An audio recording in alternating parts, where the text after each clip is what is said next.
मैं सरकार को चेतावनी देना चाहता हूं, दमन के तरीके छोड़ दीजिए, कराने की कोशिश मत करिए।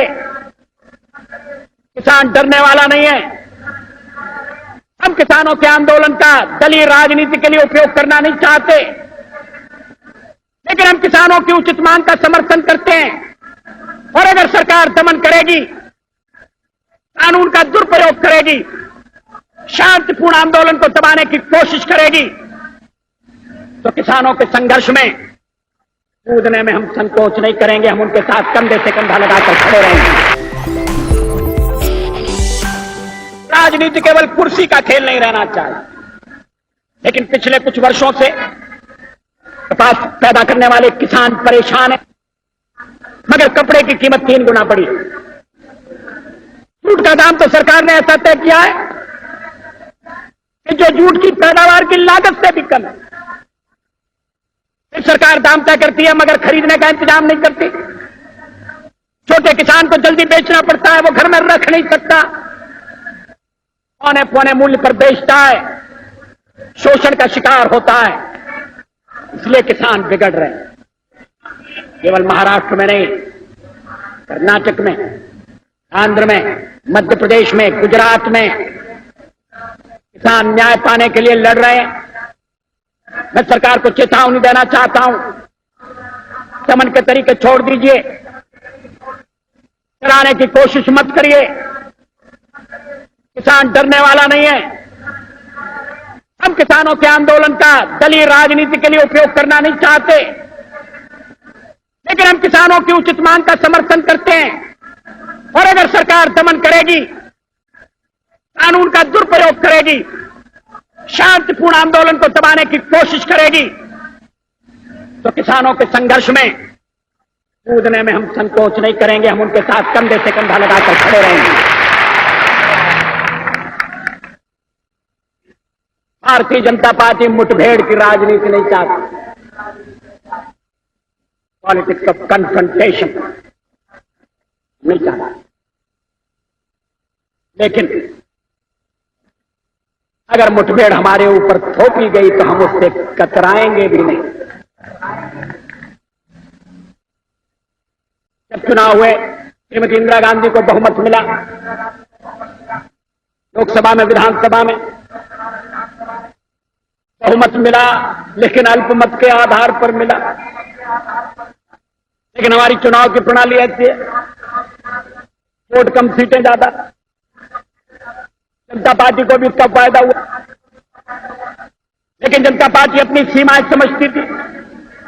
चुनाव पद्धति के चर्चा के पश्चात अटल जी ने गांधीवादी समाजवाद की चर्चा करते हुए कहा, पूंजीवाद को भी अस्वीकार करता है और मार्क्सवाद को भी अस्वीकार करता है। सचमुच में दोनों जुड़वा भाई हैं। एक भाई समानता को समाप्त करता है, दूसरा स्वतंत्रता को, मगर दोनों केंद्रीकरण को बढ़ावा देते हैं। इस परिस्थिति को हमें बदलना पड़ेगा। कुछ खबरों में, कुछ अखबारों में खबरें आ रही हैं, उनमें कोई सच्चाई नहीं है। भारतीय जनता पार्टी में गांधीवादी समाजवाद को लेकर कोई मतभेद नहीं है, मगर हमारी लोकतंत्रात्मक पार्टी है। हम आंख मूंद कर कोई बात स्वीकार नहीं करते, बहस करते हैं, अपना मत दृढ़ता से प्रकट करते हैं, और जो बहुमत का फैसला होता है उसको स्वीकार करते हैं। हमने गांधीवादी समाजवाद को एक निष्ठा के रूप में स्वीकार किया है, और इसके आधार पर हम भावी भारत का निर्माण करना चाहते हैं। हमने संप्रदाय निरपेक्षता को भी स्वीकार किया है। सवाल यह नहीं कि लोकतंत्र से चलने वाली संसदीय पद्धति चलती रहे या लोकतंत्र से चलने वाली राष्ट्रपति की पद्धति आ जाए। जो राष्ट्रपति की पद्धति लाना चाहते हैं, उनकी लोकतंत्र में निष्ठा नहीं है, उनके इरादे कुछ और है। वो जीवन भर राष्ट्रपति बनाने की बात करते हैं। हमें उनसे सावधान रहना है। इस साजिश का भंडाफोड़ करना है। हमें उनके प्रयत्नों को कामयाब नहीं होने देना। हमें देश में कानून का राज्य रखना है। जंगल का कानून देश में चले, इस बात की इजाजत नहीं दे सकते। जब मैं कहता हूं कि देश तकदीर के तिराहे पर खड़ा है, तो हमारे सामने जो संकट है उसको हम समझ लें। सवाल केवल नए प्रधानमंत्री को लाने का नहीं है, सवाल केवल सरकार को बदलने का भी नहीं है। नारे लगते हैं, अभी प्रधानमंत्री कौन होगा? मैंने सवेरे भी इसका उल्लेख किया था, ऐसे नारे नहीं लगना चाहिए। श्रीमती इंदिरा गांधी दोबारा प्रधानमंत्री हो गई, 12 महीने में जादू उतर गया। एक व्यक्ति का उतरता हुआ जादू इस देश के संकट को नहीं उबार सकता। एक पार्टी का घटता हुआ प्रभाव हमारे बुनियादी प्रश्नों को हल नहीं कर सकता। किसी सरकार का लहूलुहान दबदबा हमें वर्तमान मुसीबतों में से नहीं निकाल सकता। सवाल व्यक्ति का नहीं है, केवल दल का नहीं है, केवल सरकार का भी नहीं है। संकट व्यापक है, संकट गहरा है, संकट व्यवस्था का संकट है। सरकार पिछले 12 महीने में आर्थिक स्थिति को सुधारने में क्यों विफल रही है, इस पर गहराई से सोचा जाना चाहिए। जो स्थापित संस्थाएं वो टूट रही हैं, केवल राजनीतिक क्षेत्र में नहीं, आर्थिक क्षेत्र में भी नए तनाव पैदा हो रहे हैं। हरिजनों पर अत्याचार क्यों बढ़ रहे हैं? बहनों को बलात्कार का शिकार क्यों ज्यादा बनाया जा रहा है? भारतीय लोकतंत्र के प्राण 65 करोड़ लोगों की समानता की उत्कट आकांक्षा और शोषण की स्थितियों से मुक्ति की तीव्र आतुरता में बसते हैं। लोकतंत्र से खिलवाड़ करना चाहते हैं, उन्हें इतिहास लोक चेतना की तूफानी धारा में बहाकर ले जाएगा।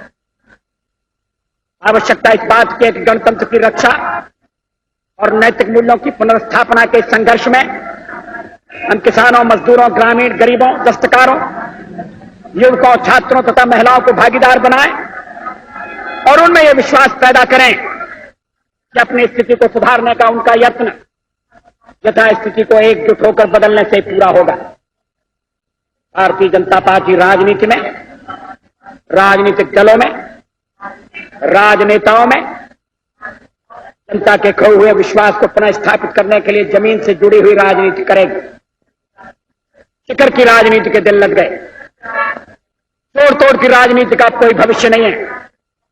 पद, पैसा और प्रतिष्ठा के पीछे पागल होने वालों के लिए हमारे यहां कोई जगह नहीं है।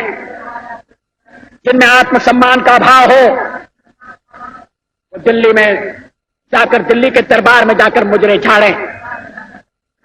हम तो एक हाथ में भारत का संविधान और दूसरे में समता का निशान लेकर मैदान में कूदेंगे और जूझेंगे। हम छत्रपति शिवाजी महाराज के जीवन और संघर्ष से प्रेरणा लेंगे। सामाजिक समता का बिगुल बजाने वाले महात्मा फुले हमारे पथ प्रदर्शक होंगे। भारत के पश्चिमी घाट को मंडित करने वाले महासागर के किनारे खड़े होकर मैं ये भविष्यवाणी करने का साहस करता हूं कि अंधेरा छटेगा, सूरज निकलेगा, कमल खिलेगा। बहुत बहुत धन्यवाद।